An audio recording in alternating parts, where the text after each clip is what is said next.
So those four things are what we'll be looking at tonight. And as a general rule, these four things are really helpful to look for in every chapter of the book of Acts, because Acts is all about these things. Think back to Acts chapter 1.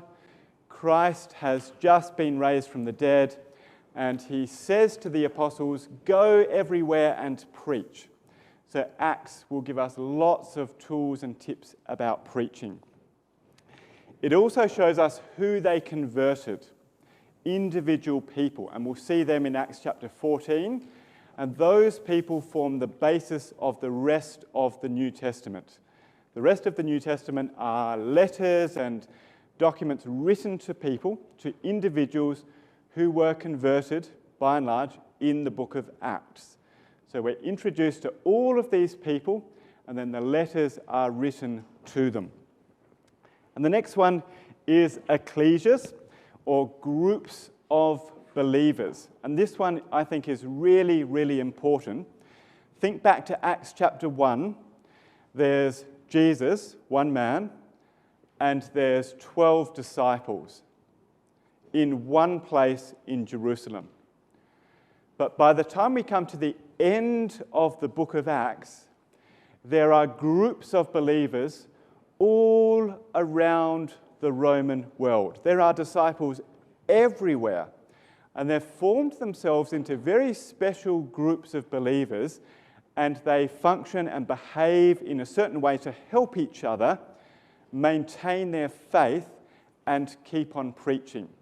And those groups are first described in the book of Acts, and Acts shows us how these groups should work and what they should be doing. So we'll have a look at that in chapter 14. And the last one there on the list is the apostles. The book of Acts is obviously all about what the apostles did. The first half of the book is mainly about Peter, and the second half is mainly about Paul and what he did. So tonight we'll be looking at Paul in particular and what this man did as a really outstanding example of faith. So keep your eye on the handout, and hopefully you'll have some notes together by the end of our session. Now, I think this class has been, well, last time looked at Acts chapter 13. Is that right? Hopefully some of you were there. Yes? I wasn't there, unfortunately. But you might remember that Acts chapter 13 describes the first missionary journey of Paul. And maybe you looked at a map, a little bit like this one here. Was there a map? Yes, there was. Good. I'm seeing some nods. And the journey starts here in Antioch.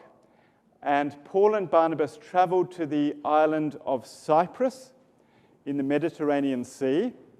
And they preached the gospel here.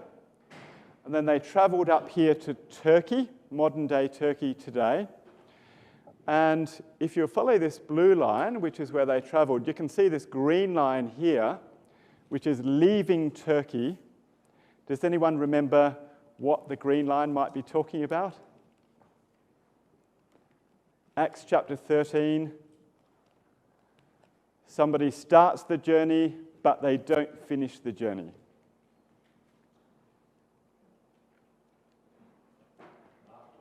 Mark leaves, exactly. So at this point here, one of the preachers leaves Paul and he goes back to Jerusalem.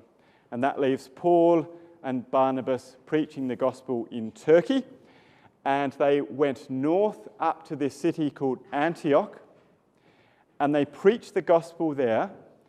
And most of Acts chapter 13 is about what happened in Antioch, about what they spoke about in the synagogue in Antioch.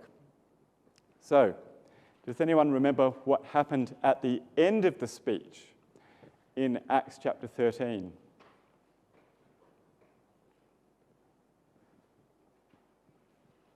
Everyone's convinced, they were baptized, they moved on to the next place? Nope. They expelled them out of their coast. That's exactly right. So So the preaching of Paul was actually very contentious, and they didn't like what they heard. And so when they got to Antioch, they threw them out of town. And Paul leaves, and he moves on to the next place, which is here in Iconium. And that's Acts chapter 14. That's where it starts in verse 1. It came to pass in Iconium that they went both together into the synagogue of the Jews, and so spake that a great multitude, both of the Jews and the Greeks, believed. So back in Antioch, they've gone to the synagogue, they've preached the gospel. The Jews didn't like it, they threw them out, and then Paul and Barnabas go on to the next city, Acts chapter 14, verse 1, and the very first place they go to is the synagogue. Now, think about that for a moment. If I was the preacher in Antioch and I'd just been to the synagogue and I'd spoken there for some time, and I quickly worked out that the Jews hated what I had to say and threw me out of town, when I got to the next town, I probably would not have gone to the synagogue. But Paul does. In Acts chapter 14, verse 1, he goes straight to the synagogue. And almost every place where Paul goes, he goes straight to the synagogue. And he doesn't do that because he likes being beaten up. He does that for a really important reason. He has fixed inside his head, I've got to go to the synagogue and I've got to speak to the Jewish people. So keep your hand in Acts 14. Move across just a few pages to Romans, which is just after the book of Acts. And have a look in chapter 1. Romans chapter 1. This is a letter written by Paul. He writes the letter to the Romans, which is a group of believers who lived in Rome. And this is what he has to say in verse 16. I am not ashamed of the gospel of Christ, for it is the power of God unto salvation to every one that believeth, to the Jew first, and also to the Greek. And Paul has this principle very firmly fixed in his head: preach to the Jews first, then preach to the Greeks. Now, if you come across to chapter 2 of Romans and have a look in verse 9, Paul says the very same thing. Verse 9, he talks about tribulation and anguish upon every soul of man that doeth evil, of the Jew first and also the Gentile. And in verse 10, but glory, honour, and peace to every man that worketh good, to the Jew first and also to the Gentile. 3 times he said that. The Jews receive the gospel first. Paul really, really believes that. And that is what he does. Now, if we turn back just a couple of pages to Acts chapter 28, we're given a bit more of a clue as to why it is that Paul really, really wants to speak to the Jews first. It's very important in his head. Verse 20, Acts 28. For this cause, therefore, have I called you to see you and to speak with you, because that for the hope of Israel I am bound with this chain. So wherever Paul goes, he preaches, and the message that he is preaching is the hope of Israel. And that's why he goes to the Jews first. Even though he's in prison here in chapter 28, he gets beaten up in Antioch, he gets beaten up in Iconium, he gets beaten up in all these places. He really wants to speak to the Jews first. So, if you have a look at your Bible here, this is Acts 28 or 14. We're almost at the end of the Bible. All of this section here is about the Jews. It's all about the history of Israel. The whole message of the Bible just about is a Jewish message, and that's why Paul is so keen to speak to the Jewish people first, because he thinks he'll convince them to follow on in their faith. Now let's come back to Acts chapter 14, and let's keep following the story here.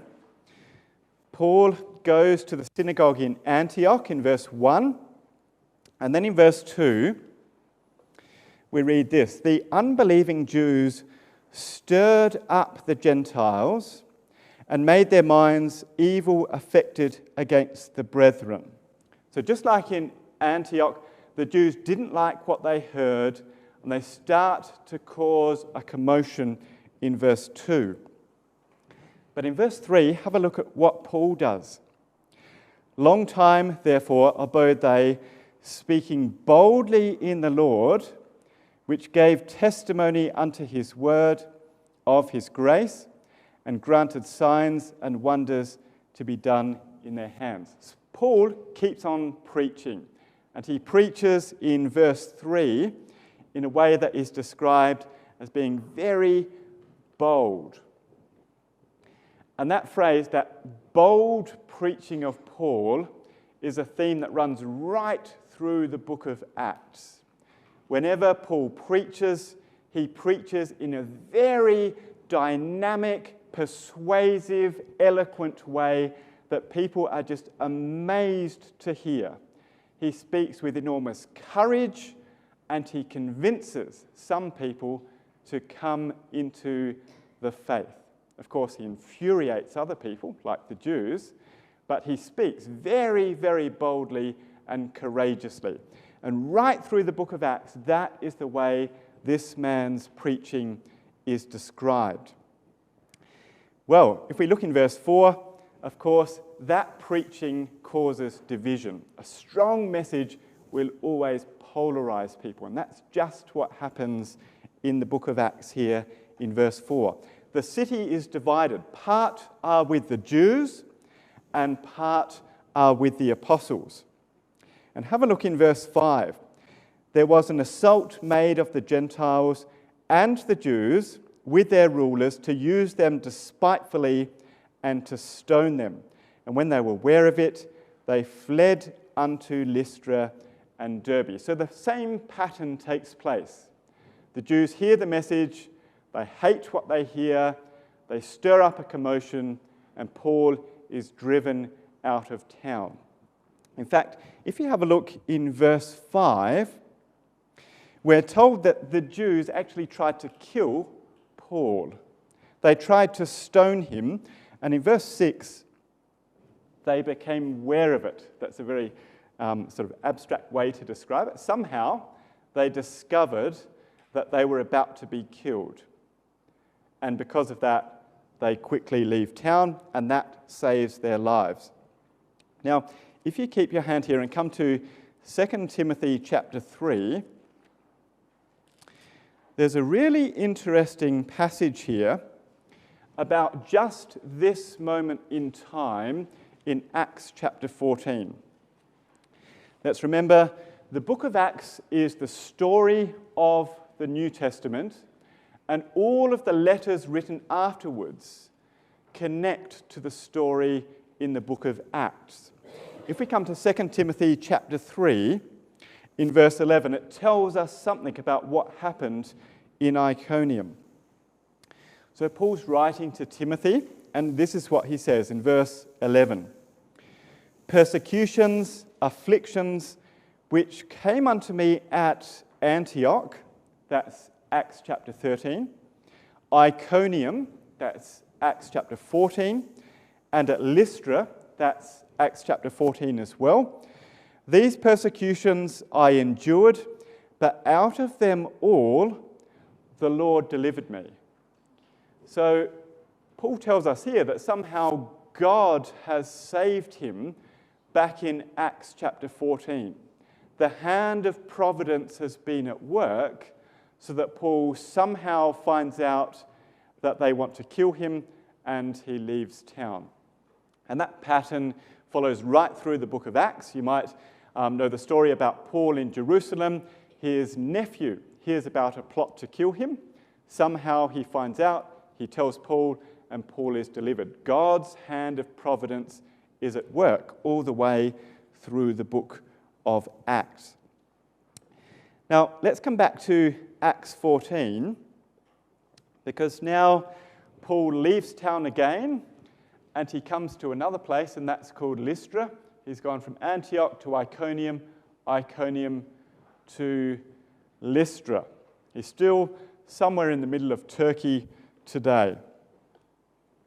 And in Lystra, well, most of the story of Acts 14 takes place, and we're introduced to a few people. One of them's in verse 8, a man who is a cripple.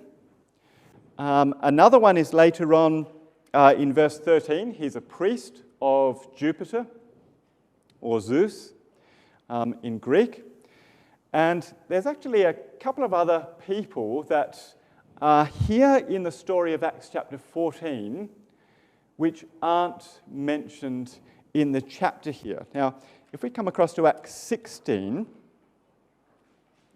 when Paul comes back to Lystra in a few years' time, we're introduced to a few people who heard Paul in Acts chapter 14.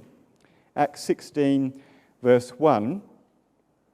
Then came he to Derbe and Lystra, and behold, a certain disciple was there, named Timotheus, the son of a certain woman, which was a Jewess, and believed, but his father was a Greek, which was well reported of by the brethren that were at Lystra and Iconium. So when Paul comes back to Lystra, there's an ecclesia there, there's a group of disciples, and one of them's called Timothy, Acts 16, verse 1, and his mother is there too, and his grandmother is there too, we find out in the book of Timothy, and their names are Lois and Eunice.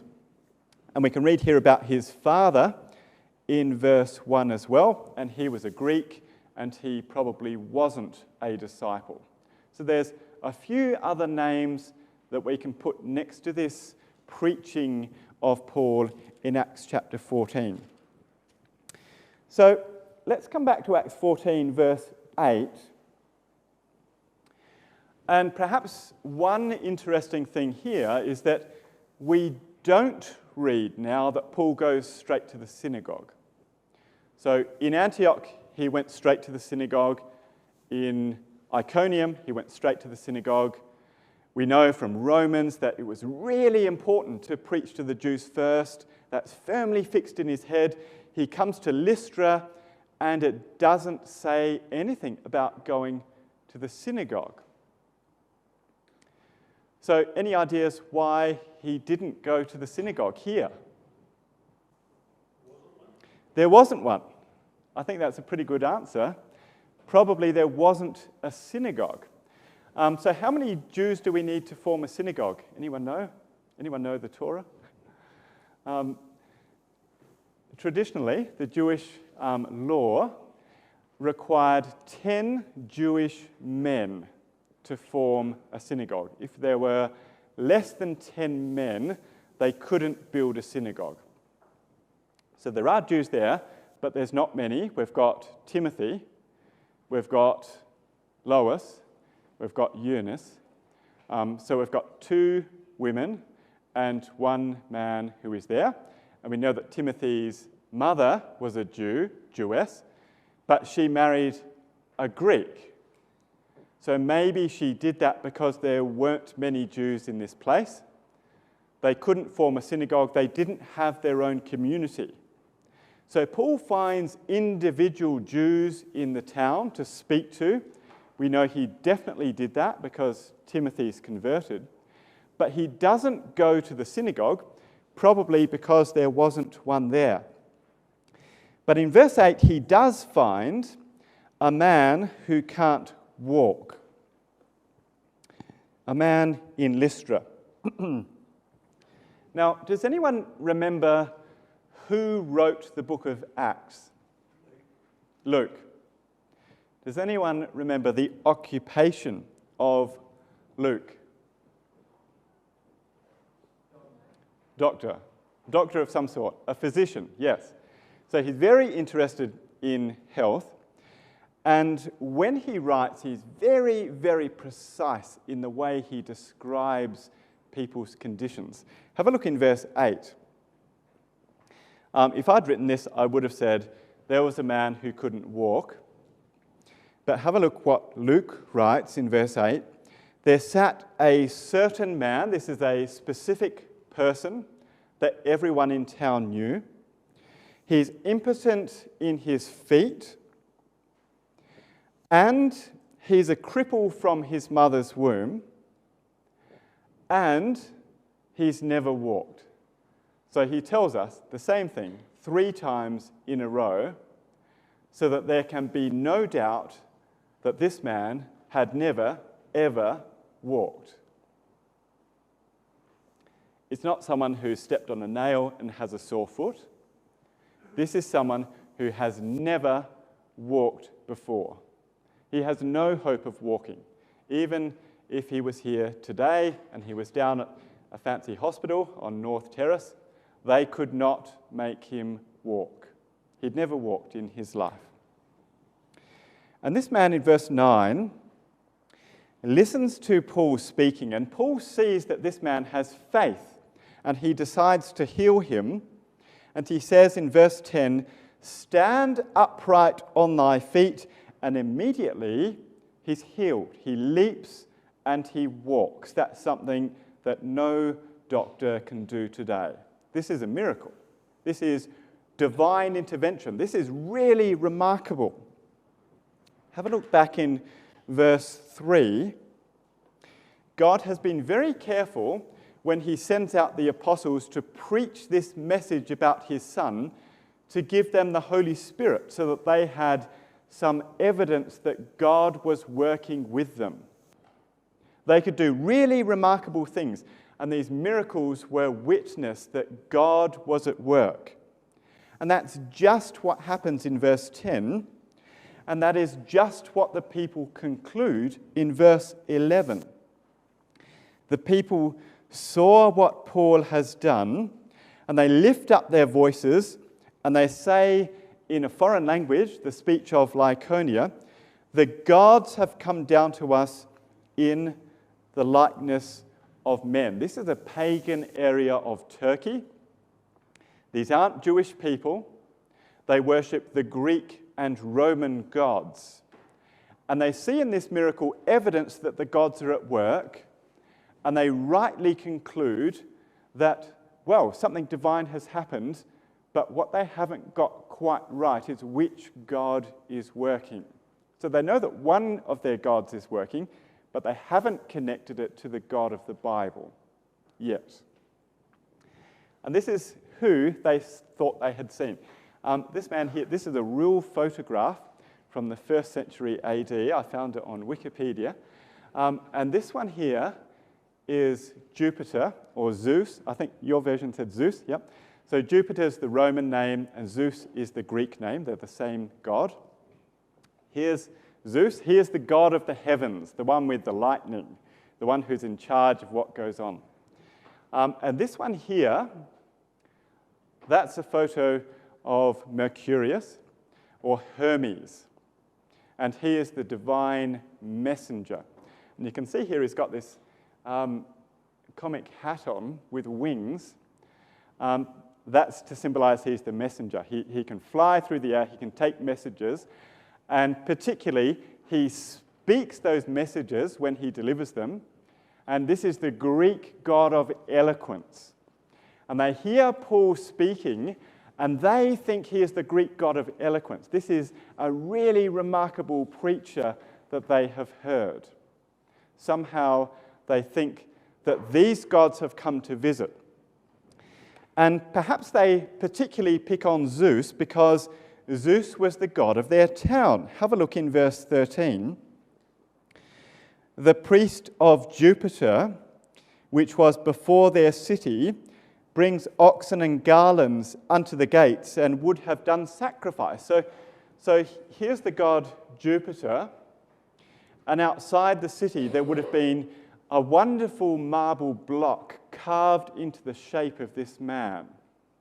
And that was the center of their worship. And now they think he's come to visit, and they start preparing sacrifices in verse 13. But in verse 14, Paul and Barnabas hear about this. Perhaps they heard in verse 11, but they were speaking in a foreign language, so they couldn't quite follow what was going on. But now it's really, really clear. They can see the priest coming, they can see the oxen, they can see the garlands. Something's not quite right. They're trying to worship Paul and Barnabas. And now they respond in verse 14. They see this, they rip their clothes, and now they have a message to these people in verse 15. Sirs, why do ye these things? We also are men of like passions with you, and preach unto you that ye should turn from these vanities unto the living God. So they're very clear, we're not divine. We're not gods. We're flesh and blood just like you. And we want you to turn away from worshipping blocks of stone. We want you to worship the living God. And they particularly point out in verse 15 that the living God has created everything. And that was a really remarkable thing to say to these people, because the Greeks had a god for everything. Zeus is the god of the heavens. They had Neptune, who was the god of the seas. They had another god for the god of the land. They had another god for every tree and every animal and every living thing. They had gods for all of these things. And Paul, at this moment in time, doesn't try to argue with them and say, well, Zeus isn't quite right, and neither is Neptune, and neither is Hermes. He simply says, you're kind of right, but you've got the wrong God. We've come preaching the God who has made everything, and therefore he must be greater than all of the other gods. And then he goes on in verse 16. God has done a few remarkable things. Verse 16. There's something about the God of the Bible. Verse 16. Who in times past suffered all nations to walk in their own ways. There's something really remarkable about the God of the Bible, and that is, number one, he's created in verse 15. But number two, in verse 16, he gives people choice. And that is a remarkable thing. That's not what the Greek gods did. They punished people directly for their actions. The God of the Bible sometimes does that, but mostly he gives people the choice. But then in verse 16, he has done something else. He's left a witness of his work. He left not himself without witness, in that he did good and gave us rain from heaven and fruitful seasons, filling our hearts with food and gladness. The rain came down today on everyone, irrespective of whether or not they believed or they worshipped blocks of stone. On Saturday morning, last weekend, we had a wonderful clear day of sunshine. Everyone felt the sunshine. The most horrible people in town, and also the most saintly. God gives good gifts to everyone, and he does that to make us stop and think. Firstly, about his creation, and secondly, about his character. This is something very, very unique about the God of the Bible. And Paul wants us all to think about that. And in verse 18, the people stop their sacrifice. But at the back of the crowd, behind the people that Paul is speaking to, there's another group of people, and they're described in verse 19, and it's the Jews from Antioch and Iconium. They've followed Paul and Barnabas right through Turkey, they've found them in Lystra, and now they're stirring up the crowd in verse 19. And they convince them to destroy Paul, and that's what they do. In verse 19, they stone him, they think he's dead, they drag him out of the city, and they leave him near a pile of stones. A terrible fate. And I think perhaps verse 20 is again divine intervention. While Paul is lying there, bleeding, he stands up with the disciples all around him in the most remarkable way. And then he does something in verse 20 that I don't think I would do, and that is he walks straight back into the city to be with the disciples. And then the following day, he moves on to another city called Derbe. So, Antioch, Iconium, Lystra, where Paul is stoned, and now the journey goes on to Derbe. And there's a few things that happen in Derbe. Verse 21, they preach to the city and they teach lots of people, but we're not told who they are here. Now, if you come across to Acts chapter 20, we're introduced to at least one of the disciples from Derbe in verse 4.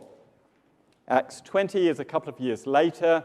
Paul's on another missionary journey and he gathers together with him some disciples to travel with him. And in verse 4, this is who he takes with him. There accompanied him into Asia Sopater of Berea, and of the Thessalonians Aristarchus and Secundus, and Gaius of Derbe. So this man here, Gaius in Acts 20 verse 4, was probably converted back in Acts chapter 14 verse 21. And that's really as far as the journey goes. That's sort of the extent that Paul travels in his first journey. He's come from Antioch to Cyprus. He's traveled right across Cyprus up to Turkey, to Antioch, Iconium, Lystra, and Derbe. And now it's time to go home. Now, again, if I was Paul and I was here and I wanted to get there, Antioch, which is where he left from, I probably would have gone like this. Particularly when Paul was born here. He knows this area really well. He's got lots of friends there. He could easily have gone straight to Tarsus and then across to Antioch. But Paul doesn't do that. He does the exact opposite. Have a look in verse 21. He goes right back to Lystra, where he was beaten up, and then he goes back to Iconium, where he was chased out of town, and then he goes back to Antioch, where he was chased out of town. He goes right back into danger, which is a remarkable thing to do. And if you look in verse 22, it tells us exactly why he did this. He went back to these cities because in each of those places he has left a small group of disciples who are experiencing the same persecution that Paul has experienced. And he goes back to speak to them and encourage them and strengthen them. In verse 22, he confirms the souls of the disciples and exhorts them to continue in the faith, and that we must, through much tribulation, enter the kingdom of God. Now, in verse 22 there, that word exhorting is the word encouragement. but it's also where we get our word exhorting from. The exhortation that we have every week right here comes from Acts chapter 14. It's all about encouragement. We get together as a group of disciples, and somebody stands here and somebody encourages us to grab hold of our faith and not let go. That's what Paul did. That's just where our practice comes from in the book of Acts. And one of the key messages here is to hang on to your faith and also remember that troubles will come, and those troubles are required to perfect us for the kingdom of God. So let's keep our hands here and come across to Romans chapter 5. Because Paul experienced an enormous amount of tribulation in his life. An enormous amount of tribulation. And he also speaks about it a lot. He thought about why it was happening in his life. Why do terrible things happen in our lives? Why do bad things happen because of the faith that we have? Paul thought about that a lot because he experienced persecution. Romans chapter 5, have a look at what he writes in verse 3. Not only so, but we glory in tribulations also, knowing that tribulation worketh patience, and patience experience, and experience hope, and hope maketh not ashamed, because the love of God is shed abroad in our hearts by the Holy Spirit which is given unto us. So Paul could see where in the broader scheme of discipleship tribulation fitted. Tribulation leads to patience, and patience leads to experience and hope and appreciation of the love of God. We will never fully appreciate the love of God without tribulation. Now, it's really easy for me to say that because we live in a country where persecution doesn't happen much, and my life has been very, very blessed. So if I stand up and talk about tribulation, it's easy not to listen. But have a look in Acts chapter 14, verse 22. Just imagine in your mind the Apostle Paul going back to Lystra and Iconium and Antioch, 3 cities he didn't have to be in, 3 cities he had been chased out of, and in Lystra he had been stoned. So he's standing there, and he's probably covered in bruises. He's got black eyes, he's got teeth missing, he's got blood on his face. And Paul is saying, tribulation is helpful in God's scheme to develop our faith. I think they would have listened to Paul much more than they would have listened probably to any of us here if we were giving the same words of encouragement. But once they'd finished, in verse 23, Paul does something else. He ordains elders in every ecclesia. So we've got preaching that happens at the start of this chapter. We've got groups of disciples. And now in verse 23, they're referred to as churches or ecclesias. We're starting to get a body of believers together. And Paul very carefully ordains elders over these ecclesias. And many versions, literal versions, will say that they elected elders over the ecclesias.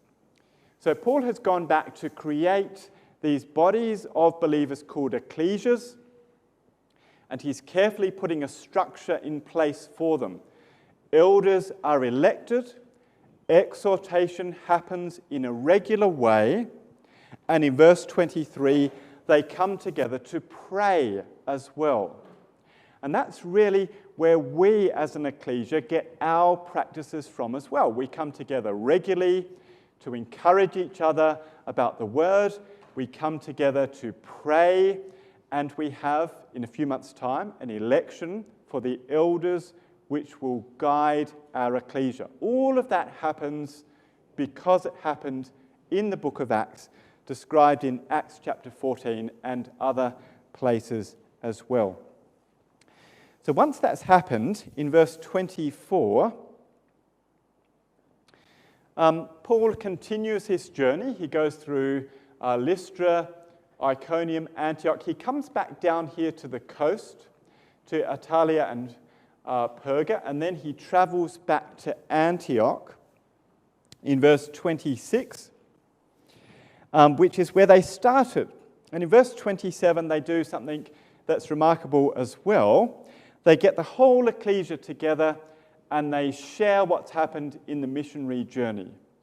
Again, just like we do in this place, we've heard about Tanna, we've heard about Fiji, we've heard about the Philippines, we've heard about Japan, all of these places where people preach the gospel. When they come back home, the group of believers gets together and they share what's happening in this place, just like is described here in Acts chapter 14.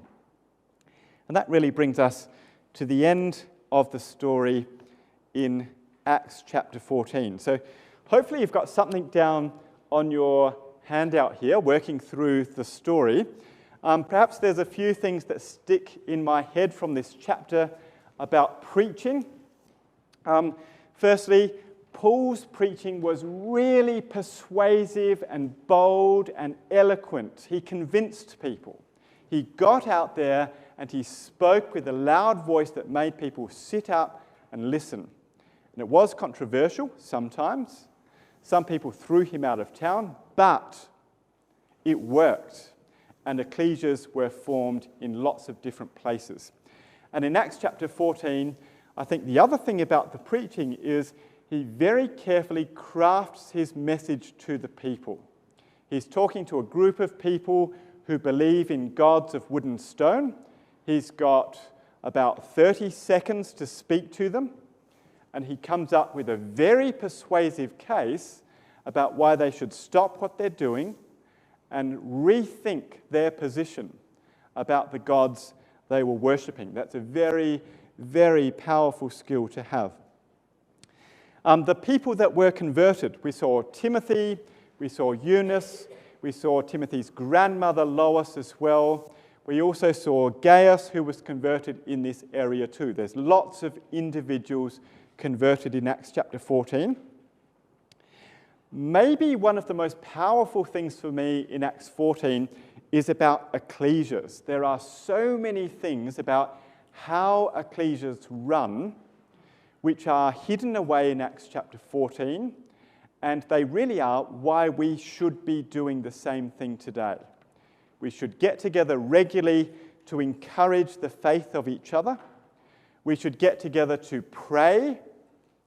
We should have elders elected to guide us together as an ecclesia, and we should be very active in preaching and sharing that preaching work together in what we do. And I think the group of believers here does a pretty good job at following those patterns along with other things as well. And perhaps something about the apostles.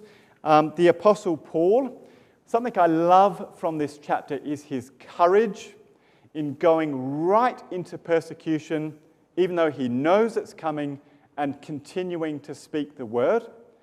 And the other thing I love is the fact that Paul placed so much value on the people that he spoke to.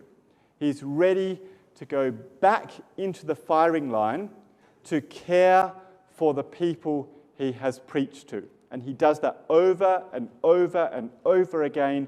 He loves these people and he wants their faith to grow.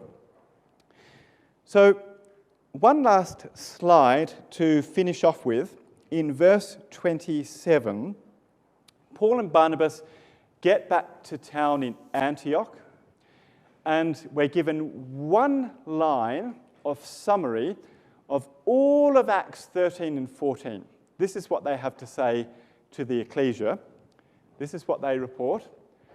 God has opened the door of faith to the Gentiles. That's the most important thing in Paul's mind.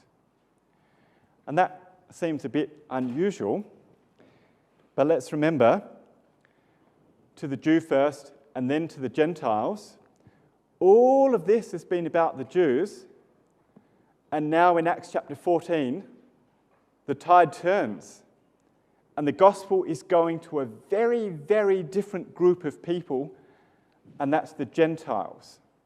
And it starts to happen a lot, over and over again, after Acts chapter 14. And that was a really difficult thing for the group of believers to come to grips with and to work with in their ecclesias. It led to lots of friction and discussion and debate about how that was going to happen. How could we have the Jews and the Gentiles holding the same faith in one room together? I think most of the New Testament talks about that friction and discussion.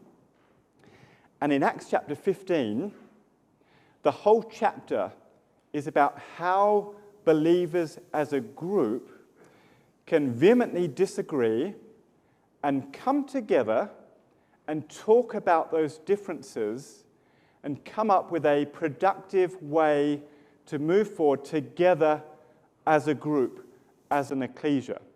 And I think your next class will be on Acts chapter 15. So we've got a very exciting chapter looking at how our faith can grow even when there's disagreement in the ecclesia. Thank you.